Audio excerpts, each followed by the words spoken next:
चलिए दोस्तों, चलिए हम लोग अपना आज का सेशन स्टार्ट करते हैं, ठीक है। और आज हम लोग डिस्कशन करने वाले हैं एचेशन कोड के बारे में। एचेशन कोड क्या होता है और उसको क्यों लाया गया है ना। इस चीज़ को हम लोग बारे में डिस्कशन करेंगे। एंड देन हम लोग प्रीवियस क्लास में जो हम लोग जीएसटी पढ़े थे, ठीक ना, तो उसके लिए मैंने कुछ टेस्ट पेपर रेडी किए, मतलब कुछ क्वेश्चन रेडी किए जो मे भी आपसे पूछा जा सकता है ना। इन फ्यूचर वो आपके काम भी आ सकता है, ठीक है। तो उसको हम लोग प्रैक्टिस करेंगे, ठीक है, और उसको बनाने का कोशिश करेंगे कि कैसे बनेगा। सो ठीक है, आप लोगों को बस आंसर देना है, ठीक है। तो चलिए सबसे पहले मैं अपना पीडीएफ ओपन कर लेता हूँ, ठीक है।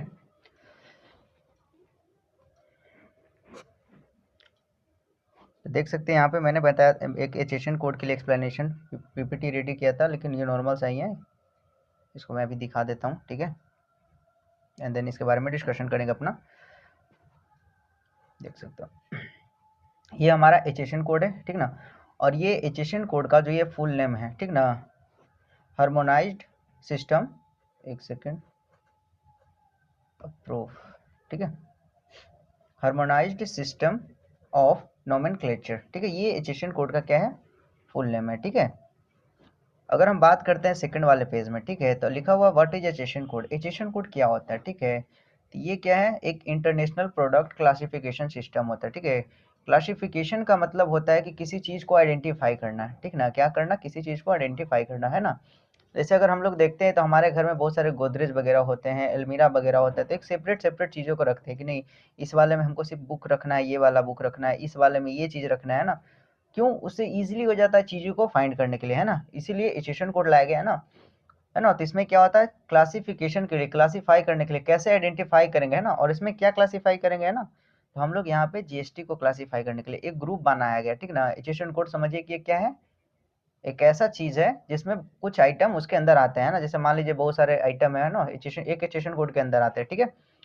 तो जो जी एचेशन कोड से जीएसटी रेट क्लासीफाई होता है, ठीक है। चलिए हम लोग इसको आगे डिस्कशन करते हैं, ठीक ना, डीप में, ठीक है। अगर इंडिया की बात करें तो इंडिया में 4 डिजिट, 6 डिजिट और 8 डिजिट का एचेशन कोड होता है, ठीक ना। 4 डिजिट का भी होता है, 6 डिजिट का भी होता है और 8 डिजिट का एचेशन कोड होता है मैक्सिमम, ठीक है। है ना। अब बात करते हैं कि क्या 5 डिजिट का एचेशन कोड हो सकता है ना। मैंने बात किया क्या 5 डिजिट का एचेशन कोड क्या पॉसिबल है, तो जी बिल्कुल भी नहीं, ठीक है। अगर आप 5 डिजिट का एचेशन कोड कहीं पे भी मेंशन कर रहे हैं, जैसे 5 डिजिट का, लाइक ऐसे ऐसे करके कुछ भी, ये 5 डिजिट का एचेशन कोड आपका हो जाएगा रॉन्ग। क्या हो जाएगा, रॉन्ग। क्यों, क्योंकि 5 डिजिट का एचेशन कोड एग्जिस्ट ही नहीं करता है। 4 डिजिट, 6 डिजिट और 8 डिजिट ओनली, ठीक है। तो आप जब कहीं पे काम करें तो वहाँ पे देख लें कि आपका जो एचेशन कोड है वो सही है कि नहीं, है ना। आप लोग उसको वेरीफाई भी कर सकते हैं कि सही है कि गलत है हमारा एचेशन कोड, है ना। तो उसके लिए आपको साइट पे जाकर के आपको चेक करना होता है, ठीक है। क्या करना होता है, साइट पे जाकर के आपको चेक करना है ना, कि आपका जो एचेशन कोड है वो सही है या फिर गलत है, ठीक है। चलिए, एंड देन क्या करते हैं हम लोग, थर्ड वाले पेज में देखते हैं ना, लिखा हुआ है ना कि वाई एचेशन कोड इज नीडेड, है ना। एचेशन कोड क्यों रिक्वायरमेंट है हम लोग को, हम लोग एचेशन कोड को क्यों ले, वाई क्यों ले, क्यों एचेशन कोड है ना, जरूरत है हम लोग को, ठीक है। अब यहाँ पे लिखा हुआ है एग्जाम्पल्स ऑफ एचेशन कोड्स, ठीक है। जैसे कि देखिए यहाँ पे राइस लिखा हुआ, राइस का एचेशन कोड गिवन है, शुगर का एचेशन कोड है, मोबाइल फोन का एचेशन कोड है ना। और मेन शर्ट है उसका एचेशन कोड है ना। शर्ट कपड़े पे भी हर प्रोडक्ट में एक एचेशन कोड के अंदर आता है, हर प्रोडक्ट जो होता है वो एक एचेशन कोड के अंदर आता है, ठीक है। तो इसमें बस इतना ही पेज था। चलिए हम लोग आगे इसका डिस्कशन करते हैं मेन चीजों को, ठीक है। यस, एंड देन हम लोग आ जाते हैं, आई थिंक मैंने जो मेन चीज़ है सेशन कोड का वो मैंने अभी लाया नहीं है, ठीक है। मतलब मैंने सेव नहीं करा था, एक सेकेंड। ये हमारा टेस्ट पेपर है, ये कंपोजिशन स्कीम है। ओह शिट, तो मेरे ख्याल से मैंने सेशन कोड का जो लिस्ट बनाया था वो फिलहाल इस पे नहीं है, ठीक ना। तो हम लोग उसको कल डिस्कशन करेंगे, ठीक है। अभी फिलहाल हम लोग क्या करते हैं, अपना टेस्ट पेपर को आगे करते हैं कंटिन्यू, ठीक है। ये जो हमारा है वो टेस्ट पेपर है, ठीक है, जिसको हम लोग आगे अभी कंटिन्यू कर रहे हैं, ठीक है। हम लोग एचेशन कोड के बारे में डीपली थोड़ा सा नेक्स्ट डे जानेंगे, ठीक है। नेक्स्ट क्लास में आपको मैं बताऊंगा, ठीक है, एचेशन कोड के बारे में, ठीक है। वैसे उसमें कुछ है नहीं, ठीक ना। एचेशन कोड कहने का मतलब है ना कि एक कैटेगरी बना दिया गया है ना, कि जैसे मान लीजिए हमारा 84 समथिंग करके कुछ एचेशन कोड है 6 डिजिट का, ठीक ना।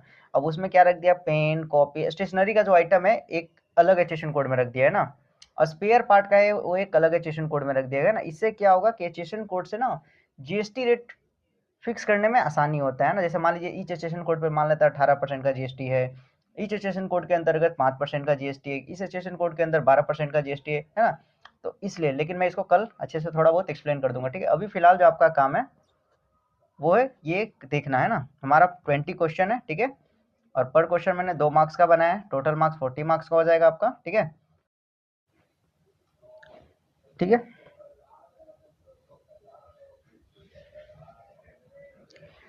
ठीक है, एक हो गया था, ठीक है। तो चलिए हम लोग आगे कंटिन्यू करते हैं, ठीक है। तो हमारा जो पहला जो क्वेश्चन है हमारे पास, क्वेश्चन फर्स्ट, ठीक है, लिखा हुआ जीएसटी स्टैंड्स फॉर, है ना, मतलब हमारा जो जीएसटी है, जीएसटी स्टैंड फॉर कहने का मतलब कि जीएसटी का फुल नेम क्या होता है। आपके पास 4 ऑप्शन है, आप यहाँ पे कमेंट है हमारे पास, है ना, यहाँ पे अपना मेंशन कर सकते हो आंसर, ठीक है,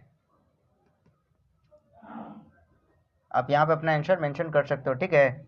जल्दी जल्दी आंसर जो भी देख रहे हो कमेंट कर दो answer. GST stand for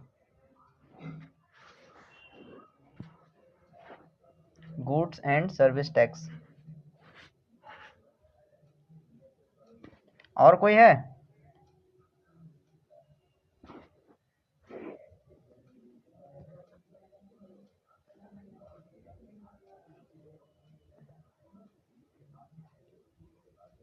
B.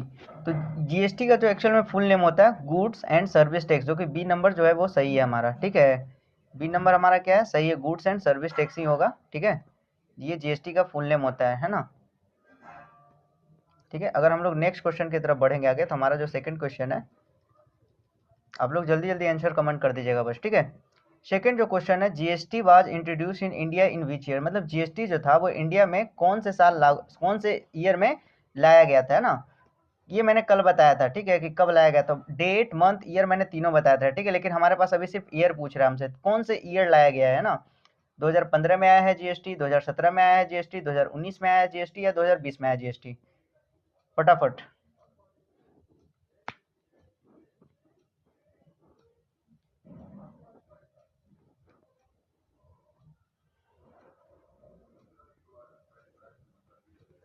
तो हमारा जो जीएसटी जो आया था वो आया था हमारा 2017 में। हमारा जीएसटी जो कब लागू हुआ था, 2017 में। 2017 में कब लागू हुआ था, तो 1 जुलाई, कब, जुलाई को, 1 जुलाई को लागू हुआ था ना,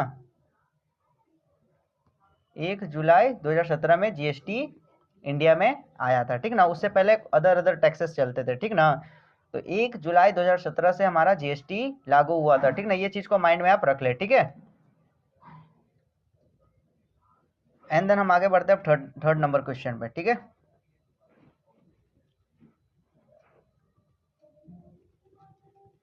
अगर हमारे पास अगर तीसरा क्वेश्चन देखते हैं हमारे पास ठीक है।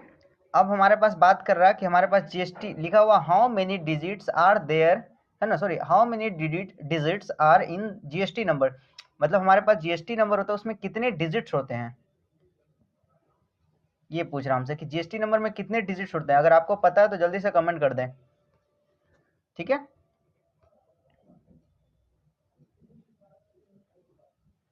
जीएसटी नंबर में कितने डिजिट्स होते हैं?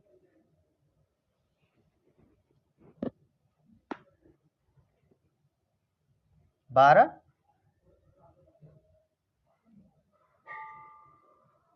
नो नो नो, 12 नहीं होता। जीएसटी नंबर में 15 डिजिट का जीएसटी नंबर होता है, 15 डिजिट का, ठीक है।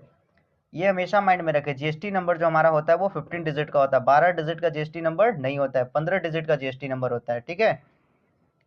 अब इस चीज को हमेशा माइंड में रखें, जीएसटी नंबर जो होता है हमेशा 15 डिजिट्स का होता है, 12 डिजिट का, 18 डिजिट का, 10 डिजिट का वो जो है वो गलत है ना। जीएसटी नंबर जो हमेशा होता है वो 15 डिजिट का होता है, ठीक है। ये चीज को आप हमेशा माइंड में रखें। हम लोग का नेक्स्ट क्वेश्चन है, अब लिखा हुआ है सीजीएसटी इज कलेक्टेड बाय, मतलब सीजीएसटी जो है वो किस सरकार के पास जाता है। जल्दी से, 4 ऑप्शन है हमारे पास, state government, central government, both, या फिर प्राइवेट एजेंसी।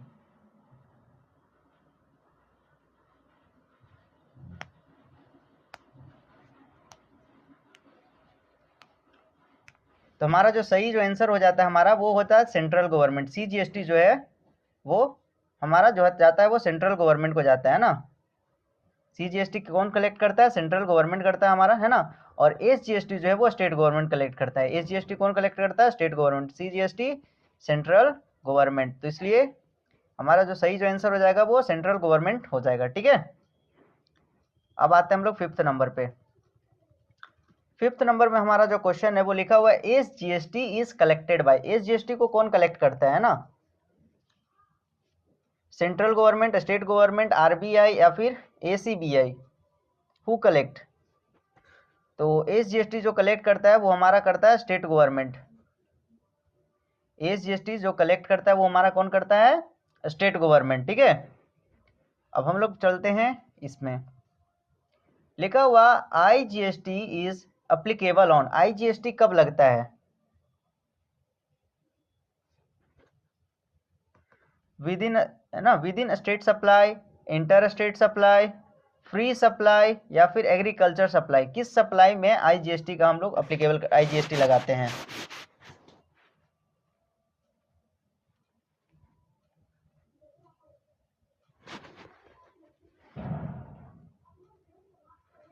तो वो आंसर जो है ऑप्शन नंबर बी सही है। आईजीएसटी जो है वो इंटर स्टेट सप्लाई पे, मतलब किसी इंटर स्टेट कहने का मतलब होता है कि किसी अगर दूसरे स्टेट में हम मतलब कोई चीज गुड्स को बेच रहे हैं तो वहां पे हम लोग को आईजीएसटी लगता है, ठीक है। अब हम बात करते हैं 7 number. GST become mandatory when turnover crosses. मतलब जीएसटी कब मैंडेटरी हो जाता है? जब हमारा टर्नओवर कितना ज्यादा क्रॉस करता है तो जीएसटी जो है वो मैंडेटरी हो जाता है ना, कि मतलब वहां पे आपको जीएसटी नंबर लेना है ना। कब?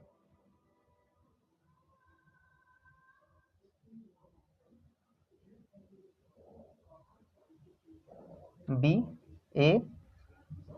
तो देखिए जीएसटी कल ही मैंने बताया था, ठीक है, कि अगर कोई सर्विस प्रोवाइड करता है सर्विस, तो वहां पे टर्नओवर अगर 40 लाख 20 लाख से ऊपर का है तो वहां पे उसको जीएसटी नंबर लेना होता है, ठीक है।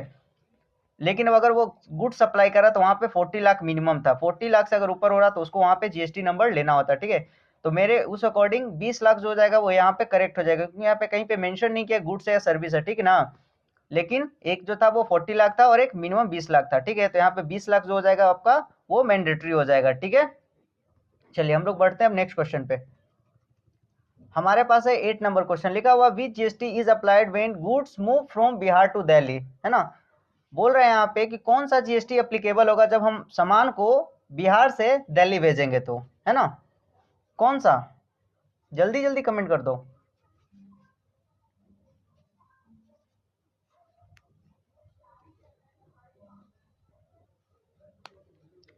तो हम लोग आईजीएसटी हम लोग पिछले क्लास में पढ़े थे, है ना। मैंने बताया था कि जब भी किसी अदर स्टेट में हम लोग चीजों को भेजते हैं तो वहां पे सीजीएसटी एसजीएसटी ना लग करके सीधा एक ही जीएसटी लगता है, आईजीएसटी। कौन सा जीएसटी? आईजीएसटी लगता है। कौन सा जीएसटी लगता है? आईजीएसटी। कब? जब हम किसी अदर स्टेट में माल सप्लाई करें, चाहे वो दिल्ली हो चाहे वो कोई सा भी स्टेट हो, ठीक है। अगर हम किसी दूसरे स्टेट में भेज रहे हैं तो वहां पे आईजीएसटी लगता है, ठीक है। चलिए हम लोग नेक्स्ट क्वेश्चन देखते हैं 9 नंबर। अब यहाँ पे हमारा 9 नंबर जो क्वेश्चन है लिखा हुआ कि जीएसटी, है ना, जीएसटी जो होता है वो हेल्प्स इन, मतलब जीएसटी किस चीज में मदद करता है ना। इंक्रीजिंग करप्शन में, है ना, रिड्यूसिंग डबल टैक्सेशन, इंक्रीजिंग, है ना, इन्फ्लेटेशन और नन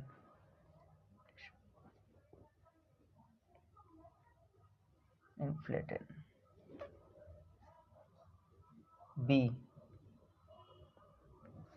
तो सही आंसर है हमारा बी, डबल टैक्सेशन को खत्म करने के लिए जीएसटी हेल्प करता है ना। पहले बहुत टैक्स पे भी टैक्स देना पड़ता था, इसलिए इस सबको हटा करके एक सिंपल जीएसटी लाया गया ना, है ना। सिंपल जीएसटी लाया गया ताकि डबल टैक्सेशन ना देना पड़े, ठीक है। अब हम लोग चलते हैं क्वेश्चन नंबर 10 पे, ठीक है। लिखा हुआ which tax is replaced by, है ना,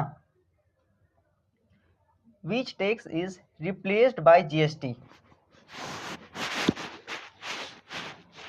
लिखा हुआ कौन सा टैक्स है जो कि जीएसटी की जगह पर रिप्लेस किया गया है?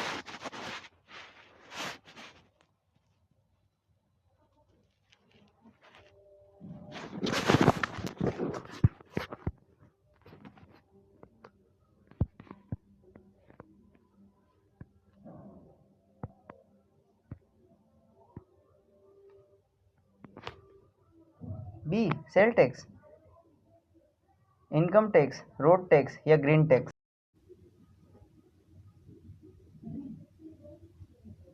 हम लोग चलते हैं 11 नंबर क्वेश्चन पे। लिखा हुआ GST is a dot dot tax system. GST जो है वो किस टाइप का सिस्टम है? सिंगल टैक्स सिस्टम है, डबल टैक्स सिस्टम है, मल्टी स्टेज है, या फिर नन?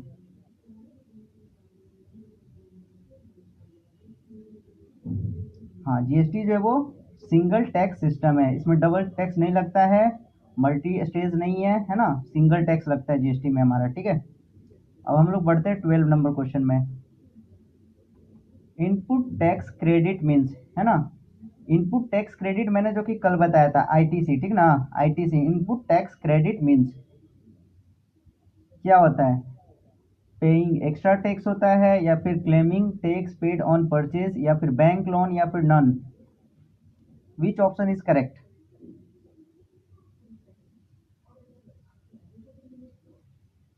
बी नंबर जो है वो करेक्ट है ना। इनपुट देखो, आईटीसी हम कब क्लेम करते हैं? जब हम चीज़ों को परचेज करते हैं ना, तो हमको आईटीसी क्लेम करते हैं हम लोग अपने जीएसटी साइट पे ना। ये चीज़ मैंने कल बताया था, ठीक है। क्या होता है आईटीसी हम कब क्लेम करते हैं? जब हम परचेज करते हैं सामान को, ठीक ना। जब हम परचेज करते हैं तो उधर से वो अपना जीएसटीआर 1 फाइल करता है, तो हम लोग को आईटीसी वहाँ उतना का मिल जाता है, ठीक है। तो हम लोग क्या करते हैं, इनपुट टैक्स क्रेडिट का मतलब क्या होता है? Claiming tax paid on purchase. जो हम लोग परचेज पे जो टैक्स पे किए हैं वो हम लोग क्लेम करते हैं आईटीसी के थ्रू, ठीक है। चलिए, तो हम लोग बढ़ते हैं अब नेक्स्ट क्वेश्चन की तरफ, 30 नंबर। है ना, यूजीएसटी इज अप्लीकेबल इन, है ना, यूजीएसटी कहाँ पे अप्लीकेबल होता है ना, यूजीएसटी अप्लीकेबल इन दिल्ली, पटना, यूनियन टेरिटोरीज, या फिर विलेज?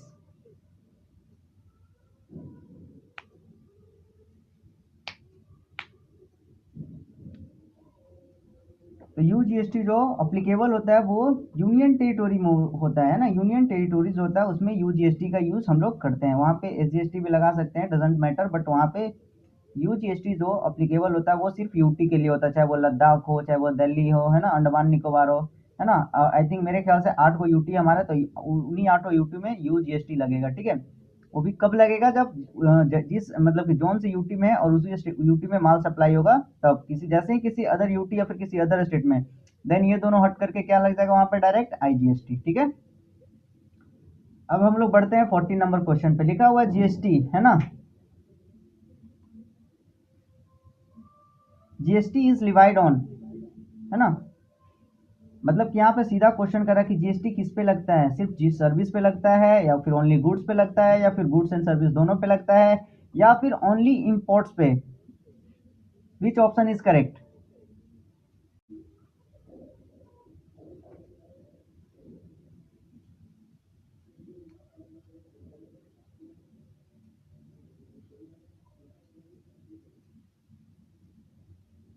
तो हमारे पास बेनिफिट ऑफ जीएसटी का हो जाएगा इजी फीलिंग, है ना, मतलब कि हम लोग फाइल जो करते हैं जीएसटी का वो बहुत ही आसान होता है, बहुत ही इजीली हो जाता है, और वो 5 से 10 मिनट इनफ होता है हमारा फाइलिंग करने का, ठीक है। तो हम लोग इसको इजीली फाइल कर सकते हैं। अब हम लोग चलते हैं नेक्स्ट क्वेश्चन की तरफ। हमारा जो है 60 नंबर क्वेश्चन है ना। GST return filing is done, GST return filing is done, GST return filing जो वो कैसे डन होता है ना, ऑफलाइन होता है ओनली, या फिर ऑनलाइन होता है ओनली, या फिर टेलीफोनिक होता है, या फिर नोट रिक्वायर्ड, है ना। तो विच option is correct? GST file करने का जो सही तरीका है वो कौन सा तरीका है? तो इसका जो असली जो है वो सिर्फ ऑनलाइन मोड होता है ना, जीएसटी जो फाइल होता है वो ऑनलाइन फाइल होता है, ठीक ना। हम इसको ऑफलाइन फाइल नहीं कर सकते, जीएसटी को सिर्फ ऑनलाइन फाइल करते हैं जीएसटी पोर्टल पे, ठीक है। अब उसके लिए आपके पास जीएसटी का यूजर आईडी और आपके पास पासवर्ड होना चाहिए, ठीक ना, तब आप जाके आप फाइल कर सकते हैं। चलिए मैं जीएसटी का थोड़ा सा पोर्टल आपको दिखा देता हूँ, ठीक है। मैं लॉगिन नहीं करूंगा, बस जीएसटी का साइट दिखाऊंगा, है ना। देख सकते हो यही होता है जीएसटी का साइट, ठीक ना। अब यहाँ पे ये हम लोग आ गए जीएसटी के साइट पे, ठीक है। ये हमारा क्या है? जीएसटी का साइट है, देख सकते हो आप लोग, गुड्स एंड सर्विस टैक्सेस है ना। अगर आप नया रजिस्टर किसी को कर रहे हैं तो यहाँ से रजिस्टर कर सकते हैं, अगर लॉगिन करना तो यहाँ से आप लॉगिन कर सकते हैं। जैसे ही लॉगिन पे टाइप करेंगे आपको पास यहाँ पे बोलेगा आपका कि यहाँ पे आप यूजर आईडी डालिए और यहाँ पे पासवर्ड डालिएगा, तो ऑटोमेटिक यहाँ पे ले लेगा, ठीक है। यहाँ पे देख सकते हो मेरा ये जीएसटी यूजर आईडी और पासवर्ड ऑलरेडी ले चुका है, ठीक ना, क्योंकि मैं मेरे पास है ऑलरेडी, ठीक है। मैं इसको जैसे ही कैप्शन डाल करके लॉगिन करूंगा तो ये ऑटोमेटिक लॉगिन हो जाएगा, ठीक है। लेकिन हमको अभी लॉगिन नहीं करना है, ठीक है। तो बस मैं आपको यहाँ पे जीएसटी दिखा रहा हूँ कि ये जीएसटी का साइट होता है, आप सर्च करके आप अपने लैपटॉप पे देख सकते हो, है ना। यही साइट है। अगर मान लीजिए किसी इंसान का आपको सर्च करना है, जैसे कि जिसके पास जीएसटी नंबर होता है ना, तो आप उस इंसान का आप सर्च करते हैं। यहाँ पे आप जीएसटी नंबर किसी भी इंसान का आप देखते हैं, जब हर जगह शॉप पे जीएसटी नंबर डाला रहता है, ठीक है। तो आप उसका जीएसटी नंबर जैसे ही यहाँ पे डालेंगे और सर्च करेंगे तो उसका पूरा डिटेल निकल जाएगा कि उसका एड्रेस क्या है, क्या उसका बिजनेस है, रेगुलर है, कंपोजिशन है, क्या है, वो सारा चीज आपको यहाँ पे शो करता है, ठीक है। सिर्फ जीएसटी नंबर से आप पता कर सकते हैं कि उसका एड्रेस कहाँ है, सो ठीक है। नाम क्या है, उसके बिजनेस का नाम क्या है, सारा चीज आपको यहाँ पे मिल जाएगा, ठीक है। तो चलिए हम लोग अपने क्वेश्चन पे चलते हैं अभी फिलहाल। अब हम लोग आ जाते हैं 17 नंबर क्वेश्चन पे, है ना। जीएसटी रिड्यूस, है ना, जीएसटी रिड्यूस। जीएसटी रिड्यूस मतलब क्या करता है? जीएसटी रिड्यूस क्या, ब्लैक मनी रिड्यूस किया, टैक्स एविएशन रिड्यूस किया, है ना, कैस्केडिंग इफेक्ट को रिड्यूस किया, या फिर all of this, which option is correct? GST किसको कम किया? तो हमारा जो हो जाएगा वो option number all of this, ये सारा चीज को रिड्यूस किया, ब्लैक मनी को भी, टैक्स एविएशन को भी, है ना, कैस्केडिंग इफेक्ट को भी, ये तीनों को खत्म किया, कम किया, ठीक है। तो ऑप्शन नंबर डी जो हो जाएगा वो हमारा करेक्ट हो जाएगा, ठीक है। हम लोग चलते हैं 18 नंबर क्वेश्चन पे। लिखा हुआ composition scheme turnover limit for goods, है ना। कंपोजिशन स्कीम का जो टर्नओवर जो लिमिट होता है वो कितना का होता है? 75 लाख, 1 करोड़, 1.5 करोड़, या फिर 10 crore? Anyone idea about it? B 1 crore, C 1.5 crore? तो अभी कंपोजिशन स्कीम को आप होल्ड करके रखिए, अभी इसको मैं इसको एक्सप्लेन करने वाला हूँ, ठीक है। कंपोजिशन स्कीम को आप अभी होल्ड करके रखते हैं, ठीक है। और हम लोग 19 और 20 को खत्म कर लेते हैं फटाक से पहले, ठीक है। लिखा हुआ है under GST HSN code is use for, है ना। मतलब जीएसटी के अंदर हमको एचएसएन कोड का रिक्वायरमेंट क्यों होता है ना। मैंने जस्ट स्टार्टिंग में ही एचएसएन कोड के बारे में थोड़ा सा एक्सप्लेन किया था, तो आपको मे भी आपका इसका आंसर पता हो जाना चाहिए, ठीक ना। कस्टमर नेम आइडेंटिफाई करने के लिए, या फिर प्रोडक्ट क्लासिफिकेशन के लिए, या फिर बिजनेस एड्रेस के लिए, या फिर इनवॉइस नंबर के लिए। तो ये तो कोई आंखों मूंद के मार देगा, क्या कर देगा, आंखों मूंद के बोलेगा कि नहीं, कस्टमर नेम के लिए थोड़ी ना एचएसएन कोड का यूज करेंगे हम लोग, है ना। बिजनेस एड्रेस के लिए कौन एचएसएन कोड यूज करेगा, नहीं ना। तो वो हो जाएगा हमारा प्रोडक्ट क्लासिफिकेशन के लिए एचएसएन कोड का रिक्वायरमेंट होता है ना, जिससे क्या होता है, प्रोडक्ट को आइडेंटिफाई करते हैं ना, कि इस एचएसएन कोड के अंदर इस प्रोडक्ट पे इतना का जीएसटी लगेगा। एंड हमारा लास्ट और फाइनल क्वेश्चन है, ठीक है, हमारा लास्ट और इन क्वेश्चन है हमारे पास कि what is the full form of IGST? What is the full form of IGST? Which option is correct?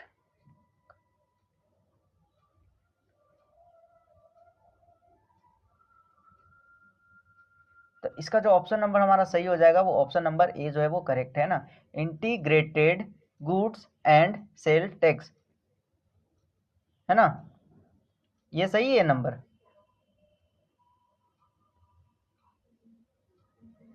नहीं, हमारा जो international goods and service tax. नहीं, ऑप्शन नंबर डी सही है हमारे पास, integrated goods and services tax, ठीक है। ऑप्शन नंबर ए नहीं सही है, ऑप्शन नंबर डी सही है हमारा, integrated goods and services tax, ठीक है। Integrated goods and services tax होगा वो हमारा ऑप्शन नंबर डी जो होगा वो करेक्ट हो जाएगा, ठीक है। अब हमारा 20 नंबर तक क्वेश्चन हो गया खत्म, ठीक है। अब हमारे पास एक क्वेश्चन है जो कि अभी भी डाउट में, ठीक ना। क्या है हमारे पास, कंपोजिशन स्कीम टर्नओवर, है ना, लिमिट फॉर गुड्स, ठीक है। तो पहले इसको मैं यहाँ पे मिनिमाइज करता हूँ, ठीक है। एंड देन मैं आता हूँ यहाँ पे कंपोजिशन स्कीम के लिए भी बना करके रखा हुआ था, ठीक है। देन ये हम लोग चलिए हम लोग आ गए अपने इसमें, ठीक है। तो देख सकते हैं आप लोग यहाँ पे लिखा हुआ कंपोजिशन स्कीम का, the composition scheme is simple and easy tax scheme under GST for a small business. जिसका छोटा छोटा बिजनेस होता है ना उसको कंपोजिशन स्कीम के अंदर रखा जाता है, ठीक ना। लिखा हुआ साफ साफ, the composition scheme is a simple and easy tax scheme under GST for a small business. छोटा छोटा बिजनेस के लिए हम लोग किसके अंडर रखा जाता है, कंपोजिशन स्कीम, है ना। अब यहाँ पे एक्सप्लेनेशन है बहुत ही सिंपल तरीके से, ठीक है ना। हम लोग चलते हैं अब आगे। तो यहाँ पे कंपोजिशन स्कीम का जो क्या है एक्सप्लेनेशन है, ठीक ना। It is a special GST scheme for a small tax payers. ये क्या होता है, जो छोटे छोटे टैक्स पेयर होते हैं वो उनके लिए होता है ना। अब ये क्या हुआ, small business can pay less tax, small business जिसका हो वो क्या करेगा, कम टैक्स पे करेगा, ठीक है ना। And very simple GST feeling, और इसका जो जीएसटी फीलिंग होगा वो बहुत ही सिंपल होगा, ठीक है। अब यहाँ पे बात कर रहा है हु कैन ज्वाइन, मतलब कौन होगा जो कंपोजिशन स्कीम के अंदर जुड़ सकता है ना, कौन होगा जो कंपोजिशन स्कीम को ज्वाइन करेगा, ठीक है। तो यहाँ पे लिखा हुआ बिजनेसेस है ना, businesses who annual turnover up to 1.5 crore, मतलब वो उसका बिजनेस जिसका जो एनुअल टर्नओवर है वो 1.5 करोड़ तक है, कितना, 1.5 करोड़ है ना। गुड्स, अगर गुड्स का जो एनुअल टर्नओवर हो रहा है, मतलब कि सालाना जो उसका टर्नओवर है वो 1.5 करोड़ तक जा रहा है, ठीक है, तब वो कंपोजिशन स्कीम के अंदर वो रह सकता है ना। जैसे उसका टर्नओवर बाहर आ जाएगा फिर उसको रेगुलर में रहना पड़ेगा, ठीक ना। तो वही इंसान कंपोजिशन स्कीम का फायदा उठा सकता है जिसका एनुअल टर्नओवर 1.5 करोड़ है, ठीक ना। अब सर्विसेज पे 50 लाख, सर्विसेज पे मैक्सिमम कितना, 50 लाख, अगर जिसका 50 लाख तक है टर्नओवर वो कंपोजिशन स्कीम के अंदर जुड़ सकता है ना। चलिए, अब लिखा हुआ what is the tax rate, इसमें टैक्स रेट क्या होता है ना, इसमें बहुत कम टैक्स रहता है, 1 टैक्स रेट होता है, ठीक ना। 1% लिखा हुआ ट्रेडर्स है ना एंड मैन्युफैक्चरर्स, ठीक ना, कितना होता है 1%, और 5% होता है रेस्टोरेंट्स है ना, नोट सर्विंग अल्कोहल, मतलब अल्कोहल को छोड़ करके, ठीक ना। रेस्टोरेंट में कितना है 5% का है ना, और 6% जो होगा सर्विसेज प्रोवाइडर पे, जो सर्विस प्रोवाइड करता है उस पर 6%, अप टू 50 लाख तक, ठीक ना। कितना परसेंट का वहां पे जीएसटी देना है, सिर्फ 6% का, ठीक है। अब बेनिफिट क्या होगा कंपोजिशन स्कीम का, वेरी सिंपल, इसमें क्या लगेगा, हमको कम टैक्स पे करना पड़ेगा, इसका जो जीएसटी जो होगा वो कॉम्प्लिकेटेड नहीं होगा, रिटर्न फाइल इजिली हो जाएगा, है ना। अब इसमें क्या होता है, क्वार्टरली फिलिंग होता है और 1 एनुअल रिटर्न भी होता है ना, जीएसटीआर 4, ठीक ना। और इसका वेरी सिंपल है ना पेपर वर्क होता है, इसका जो पेपर वर्क भी होता है वो बहुत ही सिंपल होता है ना। अब लिमिटेशन इंपॉर्टेंट क्या होता है ना, तो इसमें क्या होता है कि हम आईटीसी क्लेम नहीं करते, इसमें क्या करते हैं हम लोग, कितनों का भी सामान खरीद ले हमको आईटीसी इसमें नहीं मिलता है। अगर मान लीजिए 1% टैक्स है तो आपको 1% टैक्स देना पड़ेगा, है ना। इसमें आप आईटीसी क्लेम नहीं करेंगे, और जब आईटीसी क्लेम नहीं होगा तो आप एडजस्ट नहीं कर पाएंगे, इसलिए है ना, तो आपको जो टैक्स बनेगा वो आपको पे करना होगा, ठीक है। तो इसका कुछ लिमिटेशन होता है ना, जो कि जानने के लिए इंपॉर्टेंट होता है आपको जानने के लिए, है ना। और कंपोजिशन स्कीम वाला कभी भी आउटसाइड स्टेट को मतलब कि बेच नहीं पाएगा कुछ भी चीज, है ना। जैसे कि मान लीजिए हम लोग पटना में है और मैं जैसे मान लीजिए मैं पटना से ही हूँ और मैं कंपोजिशन स्कीम के अंदर आता हूँ, ठीक है, तो मैं सिर्फ अपने बिहार के अंदर ही चीजों को मैं बेच सकता हूँ, अगर मुझे आउट ऑफ बिहार बेचना है तो मैं नहीं बेच सकता हूँ, मैं भेज ही नहीं सकता हूँ, क्यों, क्योंकि मेरा जो अभी जीएसटी जो मैं जिस कैटेगरी के अंदर हूँ वो मेरा कंपोजिशन स्कीम है, ठीक है। तो हमको अगर अदर स्टेट में माल सप्लाई करना चाहे, वो किसी स्टेट हो, गुजरात, हरियाणा, लुधियाना, है ना, किसी भी स्टेट में चल जाते हैं, तो वहां पे हम लोग को क्या करना होगा, रेगुलर रेगुलर में रहना होगा, रेगुलर में रहेंगे तो हम लोग किसी स्टेट में हम लोग भेज सकते हैं ना, नॉर्थ से लेके साउथ तक और ईस्ट से लेके वेस्ट तक, ठीक ना, किसी स्टेट में भी, है ना। तो ये रहा आज का सेशन, ठीक है। अब आप यहाँ पे ये चीज देख गए होंगे कि इसमें जो टर्नओवर जो होता है कंपोजिशन स्कीम में वो कितने का था, अभी आपने देखा होगा 1 पॉइंट कितना का था, 1.5 करोड़।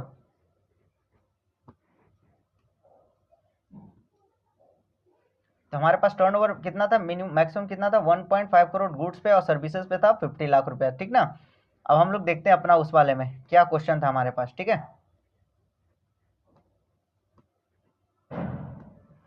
ये हमारा टेक्स्ट था ना, लिखा हो ना कंपोजिशन स्कीम टर्नओवर, है ना, फॉर गुड्स, देख यहाँ पे मेंशन कर दिया किसके लिए, गुड्स के लिए, गुड्स के लिए कितना हमारा ऑप्शन था, ठीक ना, तो था 1.5 करोड़, अप टू 1.5 करोड़, ठीक है।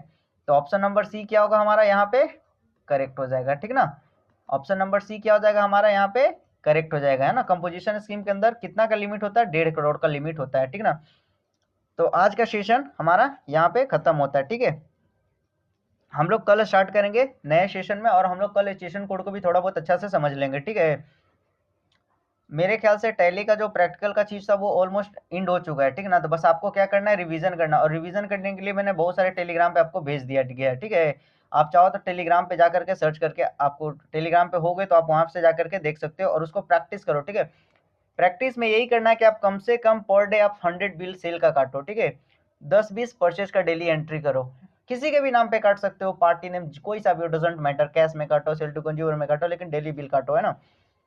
इससे क्या होगा, हाथ बैठेगा, और इससे क्या होगा, कॉन्फिडेंस लेवल आपका बिल्डअप होगा, है ना। जैसे कि आप मान लीजिए कहीं पे वर्क करने जाएंगे तो आपका वहां पे थोड़ा बहुत आपको हेजिटेशन नहीं होगा।